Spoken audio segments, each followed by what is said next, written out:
প্রিয় দর্শক, আপনাদের শুভেচ্ছা জানিয়ে গ্রামীণফোন আজকের সংবাদপত্র শুরু করছি। আমি মীর মাসরুজ্জামান। সংবাদপত্রের শিরোনামকে ঘিরে চলমান পরিস্থিতি নিয়ে আলোচনার নিয়মিত এই আয়োজনে আজ আমাদের সঙ্গে রয়েছে সামাজিক সচেতনতামূলক কার্যক্রমের অন্যতম সংগঠক স্থপতি মোবাশ্বের হাসান। আমরা স্বাগত জানাচ্ছি আপনাকে আমাদের মধ্যে। প্রিয় দর্শক, সংবাদপত্রের শিরোনামগুলো আগে দেখে আমরা আলোচনা শুরু করছি। দৈনিক ইত্তেফাক। কাশ্মীরে জঙ্গি নিরাপত্তা বাহিনী গুলি বিনিময়ে নিহত 11, যুদ্ধবিরোধী বিরতি লঙ্ঘন করে পাকিস্তান বাহিনীর গুলিবর্ষণ। বাংলাদেশ প্রতিদিন। ইয়াবা নারীর ভয়ঙ্কর সাম্রাজ্য। মানবজমিন। ভয়ঙ্কর মোবাইল মাদকতা, আইসিটি ফর ডেভেলপমেন্ট অ্যাওয়ার্ড পেলেন জয়। আমাদের সময়। অবৈধ হাসপাতাল ক্লিনিকের ছড়াছড়ি। সকালের খবর। চিঠিতে সাড়া নেই পুলিশের, ফের বন্ধ রাজুকের উচ্ছেদ অভিযান। যুক্তরাষ্ট্রের প্রতি প্রধানমন্ত্রীর আহ্বান, পোশাকের শুল্ক ও কোটামুক্ত প্রবেশাধিকার দিন। জয় জয় দিন। ঈদের আমেজ কাটলেও নামেনি শাসক দলের ব্যানার বিলবোর্ড। ভোরের কাগজ। মান বেড়েছে বিমানের, যোগাযোগ উন্নয়ন। ভারত পাকিস্তান উত্তেজনা বাড়ছে। দৈনিক দিনকাল। দলগুলোর মতামত ইসি চাই, সার্চ কমিটির নাটক জনগণ মানবে না, বিএনপির আলোচনা সভায় বক্তারা। দৈনিক সংগ্রাম। বন্যার কারণ দেখিয়ে ভারতের আবেদন, কোনো মাসুল ছাড়াই বিশেষ ট্রানজিট সুবিধা দিচ্ছে বাংলাদেশ। দৈনিক করতোয়া। রাজীব গান্ধী ও মার্জান উত্তরাঞ্চলে আত্মগোপনে। সংবাদপত্রের শিরোনামগুলো দেখলাম। মাননীয় প্রধানমন্ত্রী শেখ হাসিনা যুক্তরাষ্ট্রে রয়েছে নিউ ইয়র্কে জাতিসংঘ সাধারণ পরিষদের অধিবেশনে যোগ দিতে। আমরা একদিকে জানি যে যুক্তরাষ্ট্রের বর্তমান প্রেসিডেন্ট বারাক ওবামা তিনি আজ ভাষণ দিয়েছেন। যুক্তরাষ্ট্রের প্রেসিডেন্ট হিসেবে এটাই সাধারণ পরিষদে তার শেষ ভাষণ। আবার আমাদের মাননীয় প্রধানমন্ত্রী শেখ হাসিনা সেখানে রয়েছেন। তিনি যুক্তরাষ্ট্রের প্রতি যে কোটা সুবিধা এবং জিএসপি সুবিধা বন্ধ রাখা সেটি ফিরিয়ে দেওয়ার কথা বলেছেন এবং বন্ধ রাখাটি দুঃখজনক বলে মন্তব্য করেছেন। সত্যিকার অর্থে বন্ধ রাখার পিছনে কয়েকটি যৌক্তিক কারণ ছিল, যে গার্মেন্টস ফ্যাক্টরিগুলি প্রপারলি কমপ্লায়েন্স ফলো করতো না। কিন্তু এই দুর্ঘটনা বাংলাদেশকে প্রচন্ড ভাবে ঘুরে দাঁড়ানোর শক্তি জুগিয়েছে। আজকে বাংলাদেশের almost most of the industries গুলি কমপ্লায়েন্স ফুলফিল করছে এবং আধুনিক সুযোগ সুবিধা অর্থাৎ যারা কাজ করে তাদের, তারপরে বিল্ডিং এর, ফায়ারের সমস্ত কিছুর সাথে কিন্তু একটা বিরাট আমূল পরিবর্তন চলে এসছে।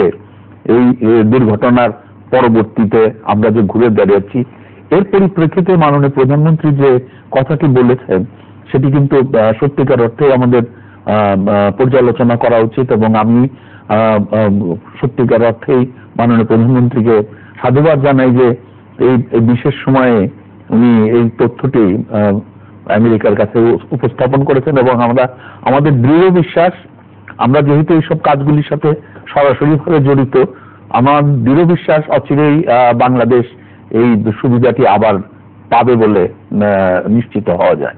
সেখানে আরেকটি প্রসঙ্গ এসেছে। আমরা জানি যে সম্প্রতি বাংলাদেশের কয়েকজন মানুষ সেখানে নিহত হয়েছেন, হত্যাকাণ্ডের শিকার হয়েছেন, একজন ইমাম, একজন নারী, এরকম আরো ঘটনা রয়েছে।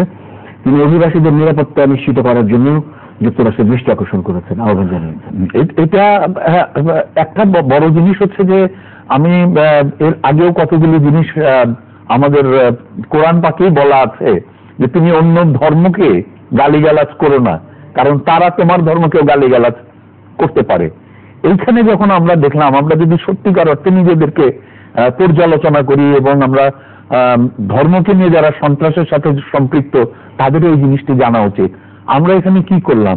সাধারণ হিন্দু, সাধারণ খ্রিস্টান এইসব মানুষকে একা পেয়ে হত্যা করলাম এবং এই হত্যাটার পিছনে আমার ধর্মীয় অভিব্যক্তি ব্যক্ত করলাম। তার পরিণতি কিন্তু ওইখানে, আমার বিশ্বাস এটা, তার এইসবেরই পরিণতি কিন্তু ওই দেশগুলিতেও হচ্ছে। এই ইসলাম কখনো এই ধরনের দুর্ঘটনা ঘটানোকে কখনোই প্রশ্রয় দিয়েছে বলে আমার জানা নাই। তো এই জিনিসগুলি কিন্তু যারা এই কাজের সাথে সম্পৃক্ত এবং যাদেরকে সম্পৃক্ত করার চেষ্টা করা হচ্ছে তাদের কাছে সত্য তথ্য, ধর্ম সংক্রান্ত সত্য তথ্য, কোরআনের প্রকৃত বাণী আমাদের জ্ঞানীগুণী ব্যক্তিদের বিভিন্ন জায়গায় পর্যালোচনা করা উচিত, উপস্থাপন করা উচিত। তাহলে আমরা এই দুরবস্থা থেকে বের হয়ে আসতে পারবো। শুধু আমাদের দেশে না, বিশ্বের বিভিন্ন স্থানে এই পর্যালোচনাগুলি সাধারণ মানুষের কাছে পৌঁছানো। এবং প্রায় বিধর্মীকে হত্যা করা হবে, তাহলে বিধর্মীকে মুসলমান বানানো প্রচেষ্টা তাহলে কিভাবে চালাবো যদি আমি হত্যাই করি? যদি মুসলমান বানানো, ইসলাম ধর্মে নিয়ে আসার জন্য যদি এত নবী এসে থাকেন, তাহলে সেখানে আমরা হত্যাকে প্রায়োরিটি কিভাবে দিতে পারি?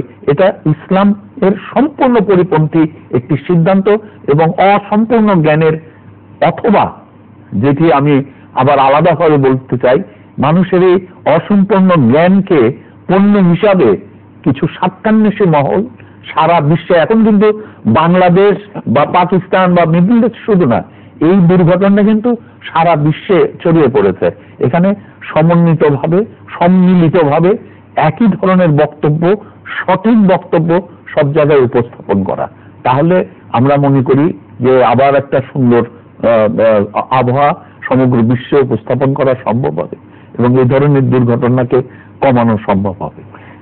যুক্তরাষ্ট্র ভিত্তিক আমরা আরেকটি শিরোনাম দেখেছি যে মাননীয় প্রধানমন্ত্রী তথ্য প্রযুক্তি ও যোগাযোগ বিষয়ে উপদেষ্টা এবং তাঁর ছেলে সজীব রাজার জয়, তিনি আইসিটি ফর ডেভেলপমেন্ট অ্যাওয়ার্ড পেয়েছেন, সেখানে পদকটি গ্রহণ করেছেন এবং সেটি নিয়ে আমরা শিরোনাম দেখেছি। আমি এটাকে মনে করি, আমি কমপ্লিটলি একটি জিনিস বলি যে স্বাধীনতা বাংলাদেশের আশা আকাঙ্ক্ষার দুয়ার একদম উন্মুক্ত করে দিয়েছে এবং এই প্রাপ্তিটাও এই স্বাধীনতার একটি সুফল।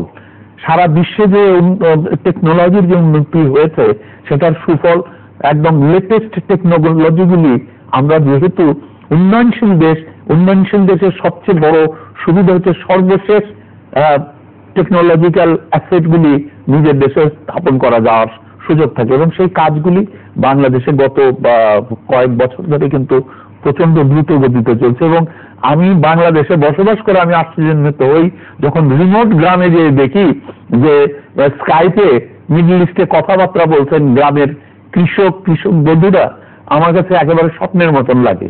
এবং এই যে সমগ্র বাংলাদেশকে এই টেকনোলজির আন্ডারে নিয়ে আসা, এখানে প্রকৃতি এও আমাদেরকে কিন্তু প্রচন্ডভাবে সহযোগিতা করেছে। বাংলাদেশের সবচেয়ে বৃহৎ অংশ ফ্ল্যাটল্যান্ড হওয়ার কারণে এই ইন্টারনেট টেকনোলজি অনেক সহজলভ্য হয়েছে ইনস্টল করা, অর্থাৎ পাহাড় থাকলে পারে অনেক বাধা বিপত্তি অনেক বেশি হয়, যে কারণে চট্টগ্রাম, পার্বত্য চট্টগ্রামে কিন্তু অনেক পরে টোটাল এরিয়াতে সরকারকে বাধ্যতামূলক করে এখানে টেকনোলজি ইনস্টল করতে হয়েছে। তো আমি মনে করি এটা যুগের দাবি ছিল এবং এই যুগের দাবিকে বর্তমান সরকার আর তার সাথে যারা সরকারের ভিতরে যারা আছেন তারা এটাকে সময় উপযোগী হিসাবে ব্যবহার করেছেন। আমরা মনে করি এটা বাংলাদেশের মানুষের একটি বিরাট আশা আকাঙ্ক্ষা পূরণ করেছে। আমরা শিরোনাম দেখছি, জঙ্গি নিয়ে বেশ কয়েকটি সংবাদপত্র শিরোনাম রয়েছে। রাজীব গান্ধী ও মার্জান উত্তরাঞ্চলে আত্মগোপন, এরকম একটি শিরোনাম রয়েছে। রাজীব গান্ধী যার কথা বলা হচ্ছে যে হলিয়াডিজমের হামলার জন্য টাকা পাঠিয়েছিল, যে টাকা গ্রহণ করেছিল।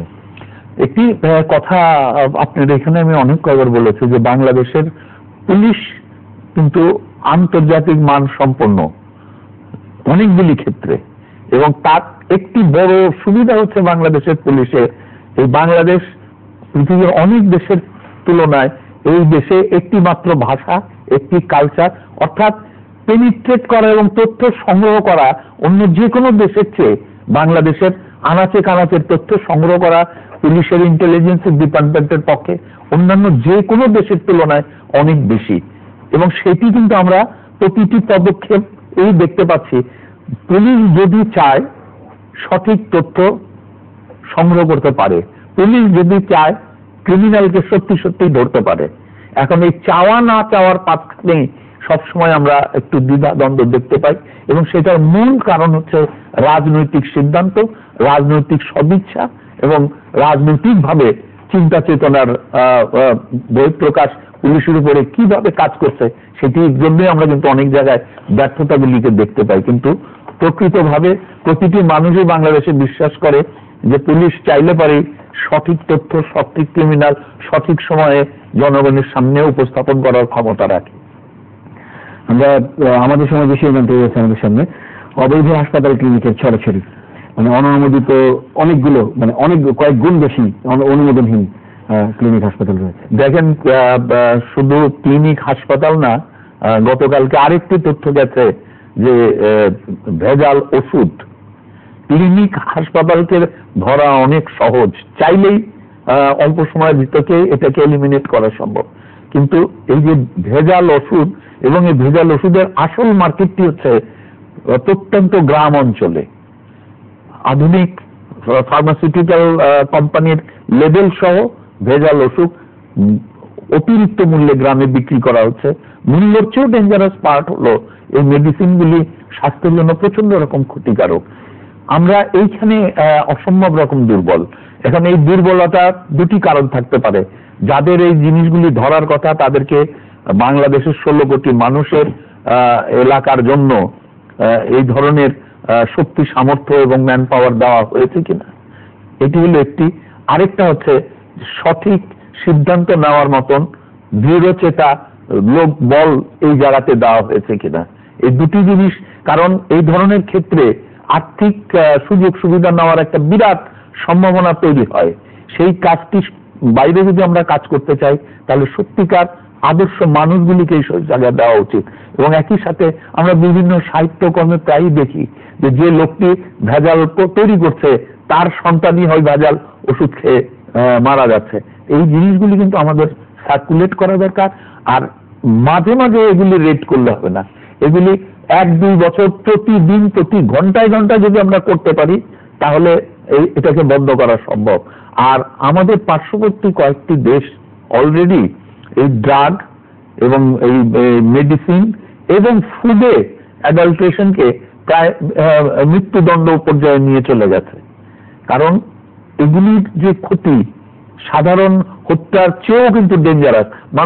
একজন মানুষ একজনকে বা দুজনকে বা 5 জনকে হত্যা করে, কিন্তু এই যে ড্রাগ এবং এই যে ভেজাল মেডিসিন, এটার ফলাফল কিন্তু প্রচন্ড রকম। এবং অসংখ্য লোকের, আমরা এর আগে একবার ওষুধের কারণে অনেকগুলি শিশু মারা গেছিল বাংলাদেশে, সেই বিচারগুলি কিন্তু এখনো সম্পন্ন হয়নি। এইসব ক্ষেত্রে বিচারের ব্যবস্থাপনাটাও ঢেলে সাজানো উচিত, যাতে অল্প সময়ের ভিতরে বিচারের রায় উপস্থাপন করা সম্ভব। এবং এই ক্ষেত্রে বিচারকের সংখ্যা বাড়ানো, বিভিন্ন ধরনের কোর্ট তৈরি করা, আর এই মেডিসিন ব্যাপারে মেডিসিন এবং ড্রাগ এই দুই জায়গায় শক্তিশালী ব্যবস্থা নেওয়া একান্ত প্রয়োজন। আমাদের পরবর্তী প্রজন্মের জন্য এটি একান্ত প্রয়োজন। কারণ দেশকে যদি আমরা উন্নতির চরম শিখরে নিতে চাই তাহলে কতগুলি এই ধরনের কার্যক্রমকে একদম স্থায়ীভাবে বন্ধ করার প্রচেষ্টা চালাতে হবে। এরকম সামাজিক অসঙ্গতির আরেকটি বিষয় রয়েছে, মাদক নিয়ে। ইয়াবা সহ মাদকের এক ধরনের আগ্রাসী বিস্তারের শিরোনাম আমরা দেখেছি। এবং মাদক, আমরা এতদিন জানতাম যে যারা টাকা পয়সা বেশি আছে তারা এই মাদক দ্রব্যের সাথে ছেলেপেলেরা ইনভলভ। কিন্তু কয়েকটি টেলিভিশন ফিচারে আমরা দেখলাম রাস্তার যে পথ শিশু যারা দিনে বিভিন্নভাবে কাজ করে পয়সা অর্জন করছে, তার একটা বিরাট অংশই তারা ঢাকা শহরের আনাচে কানাচে ড্রাগের পিছনে ব্যয় করে। শুধু ব্যয় করে না, তার ড্রাগ খাওয়াকে এমন একটা পর্যায়ে নিয়ে যাওয়া হয়, সে তার ড্রাগটি অর্জন করার জন্য সে মার্কেটিং এর সাথে ইনভলভ হয়ে যায়। এবং ছোট ছোট বাচ্চারা, মহিলারা, এই ক্ষেত্রে আমি একটু আগে বলছিলাম যে সিঙ্গাপুর, মালয়েশিয়া এইসব জায়গায় কিন্তু ড্রাগের জন্য যে ব্যবস্থা নেওয়া হয়েছে মৃত্যুদণ্ড। তো অন্য ব্যাপারে মৃত্যুদণ্ড থাকুক বা না থাকুক, এই ক্ষেত্রে কিন্তু মৃত্যুদণ্ড। কেন মৃত্যুদণ্ড ঘটনাটি আসছে, এটির মূল কারণ হচ্ছে এর মাধ্যমে পরবর্তী প্রজন্ম ধ্বংস হয়। অর্থাৎ জাতি এবং দেশের পরবর্তী নেতৃত্ব যারা নেবে তাদের ভিতরে যদি এই ড্রাগ, এই ধরনের অন্যায় কার্যক্রম এবং নেশার সাথে সম্পৃক্ত হয় তাহলে দেশের যে ক্ষতি হয় সেই ক্ষতি পূরণ করতে আমাদের বহু বছর সময় লাগবে।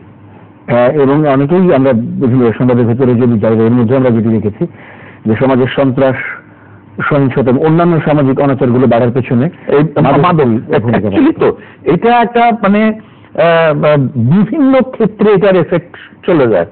এখন তো টেলিভিশনের বদলতে আমরা যেসব ভিডিও ক্লিপিং দেখতে পাই, একেবারে উচ্চ পর্যায়ের মানুষ থেকে আরম্ভ করে স্ট্রিট বেগার পর্যন্ত এই ড্রাগের সাথে ইনভলভ হয়ে গেছে। আর ড্রাগের দুনিয়া জুড়ে একটি জিনিস দেখা গেছে, যে ব্যক্তি একসময় ড্রাগ খাওয়া ধরে তাকেই কিন্তু ড্রাগ লর্ডরা তাকেই কিন্তু ক্যারিয়ার হিসাবে ব্যবহার করে বিশ্বের বিভিন্ন দেশেই, এবং সেটা প্রচন্ড রকম ভীতিজনক। এবং ঢাকা শহরে প্রায় 2 কোটির উপরে মানুষ থাকে।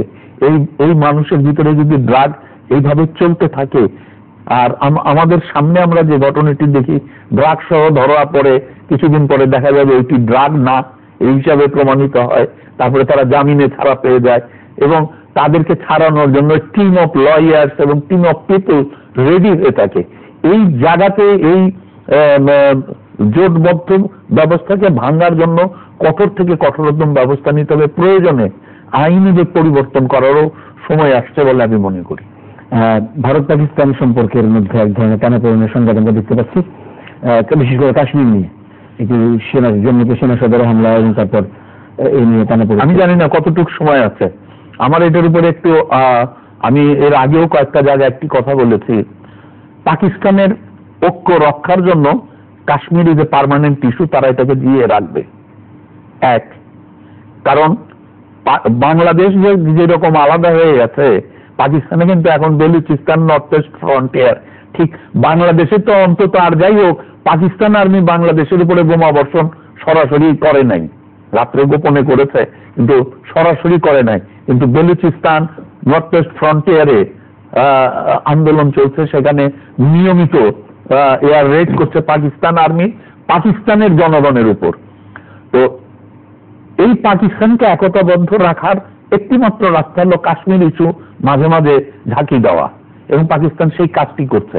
আবার এখানে আরেকটি তথ্য যেটা আমি দৃঢ়ভাবে বিশ্বাস করি, পাকিস্তান যাতে টুকরা টুকরা না হয় তার জন্য সবচেয়ে বেশি চিন্তিত হচ্ছে ভারত। কারণ ভারতের দৃষ্টিতে 1 পাকিস্তান ইজ 1000 টাইমস বেটার দেন 4 পাকিস্তান। কারণ পাকিস্তানের কাছে অ্যাটম বোমা আছে। পাকিস্তান যদি টুকরা টুকরা হয়, অ্যাটম বোমা বিভিন্ন জায়গায় চলে যাওয়ার সম্ভাবনা আছে।